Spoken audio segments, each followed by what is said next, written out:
ایک اچھے انسان ہے، میرے ان سے ذاتی ایک محض مندی کا رشتہ بھی ہے، تعلق بھی ہے.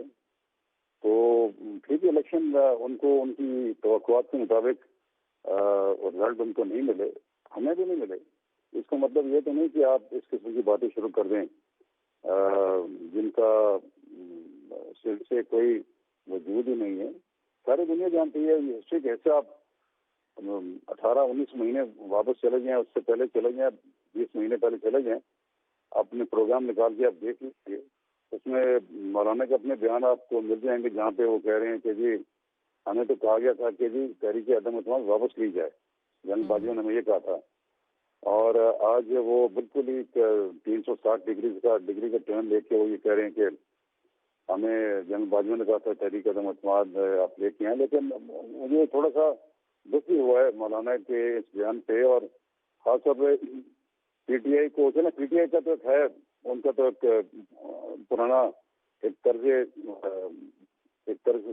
سیاست چلا آ رہا ہے کہ وہ جو آج کہتے ہیں وہ اس کو اگلے 5 منٹ اس کی نفی کر دیتے ہیں، الٹ کر دیتے ہیں. لیکن مولانا کا پی ٹی آئی سے ملنا میرے لیے حقیقت میں ایک بڑی عجیب یہ چیز ہے.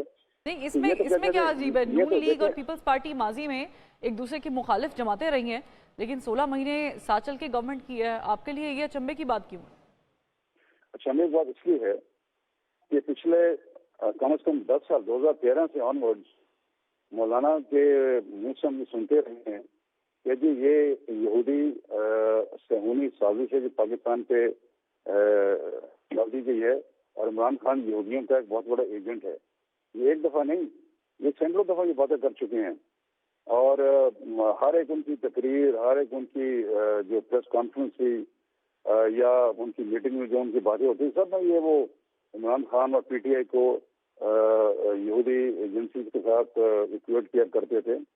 آج وہ انہی کے ساتھ اگر بیٹھے ہیں تو میرے لیے تو بہت بڑی ٹھیک ہے. آپ کے لیے یہ حیرت کی بات ہے. میں چاہوں گی فیصل صالح صاحب آپ 1 منٹ مجھے بس دیجیے گا، کچھ شارٹ آپ کو سنوانے ہیں. میرے لیے بھی بڑی حیرت کی بات ہے. آج ہمارے کولیگ اجمل جامی کا بھی پہلا پروگرام انہوں نے رانا ثناء اللہ صاحب کو لیا تھا. انہوں نے جنرل باجوہ والے بیان پہ جو مولانا فضل الرحمان نے دیا ہے کیا ریمارکس دیے، پہلے وہ سناتے ہیں پھر ماضی کی طرف بھی لے کے جائیں گے. پلے کیجیے گا پلیز. باقاعدہ وہ پی ڈی ایم کے سربراہی اجلاس بلایا گیا اور اس میں مولانا نے بڑا مدلل خطاب کیا کہ کسی صورت میں ہمیں عدم اعتماد جو ہے وہ واپس نہیں لینا چاہیے اور اسے ووٹ آؤٹ کرنا چاہیے. یعنی آپ یہ کہہ رہے ہیں کہ اس وقت کے یعنی آپ کہہ رہے ہیں کہ اس بڑا مایوس کیا انہوں نے، یعنی اس وقت کے آرمی چیف نے یہ آپشن دی کہ اگر عدم اعتماد آپ واپس لے لیں تو ہم جلد انتخابات کروا سکتے ہیں. تو آپ کہہ رہے ہیں کہ اٹ واز مولانا جنہوں نے اس کی بھرپور مخالفت کی. یہ آرمی چیف نے دیکھیں اب ایسا نہیں ہونا چاہیے کہ ایک آدمی اگر ریٹائر ہو گیا تو آپ اس کے اوپر ہر الزام لگائیں اور جب وہ اپنی پوزیشن میں ہو تو پھر آپ ذکر کرنا بھی جو ہے وہ اسے کترائیں. انہوں نے یہ آفر نہیں کی.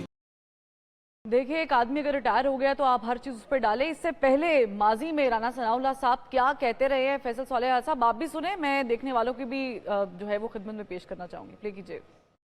فیصل صالح صاحب اب آپ کے لیے یہ حیرت کی بات تھی کہ مولانا صاحب پی ٹی آئی سے مل رہے ہیں، ان کے ساتھ باتیں کر رہے ہیں. میرے لیے تو یہ حیرت کی بات ہے کہ رانا ثناء اللہ صاحب جنہیں قومی مجرم ٹھہرانے کی بات کرتے تھے آج وہ کہہ رہے ہیں کہ ہر چیز ان پہ ڈالنا یہ فیئر بات نہیں ہے. یہ چینج آف ہارٹ کیسے ہو گیا؟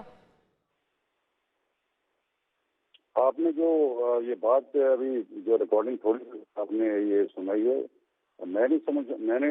مجھے سمجھیے کہ یہ کس کانٹیکس میں کی ہے اور انہوں نے یہ قومی مجرم کس کو کہا ہے. انہوں نے قومی مجرم جنرل فیض اور جنرل باجوہ کو کہا ہے کہ یہ قومی مجرم ہے. تو یہ دیکھیں نا اس کا جواب تو آپ رانا ثناء اللہ سے لے سکتے ہیں. میں تو نہ ان کا اسپوکس مین ہوں نہ میں ان کی جگہ پہ میں کوئی بیان دے سکتا ہوں. لیکن میں اتنا ضرور کہوں گا کہ جو ان کا کیونکہ آپ نے بات کی تھی مولانا فضل الرحمان کی کانٹیکس میں تو میں نے اس حوالے سے یہ بات کہی ہے کہ جو عدم اعتماد کی انہوں نے بات کہی ہے کہ انہوں نے جنرل باجوہ نے کہا تھا وہ سرین وہ حقیقت سے اس کا دور کا کوئی تعلق نہیں ہے. اور جنرل باجوہ نے انفیکٹ جو بات جو بات کھل کے سامنے آئی، جو میں نے آپ کو پہلے بھی عرض کیا کہ 20 مہینے پہلے کی آپ ریکارڈنگ آپ پروگرام میں نکال کے دیکھیے گا کہ انہوں نے یہ کہا تھا کہ جنرل باجوہ نے کہا تھا کہ آپ واپس لیں تحریک عدم اعتماد، اس چیز جائے کہ یہ کہ آپ پیش کریں اس کو. تو میں اس کانٹیکس میں بات میں نے کی تھی آپ سے.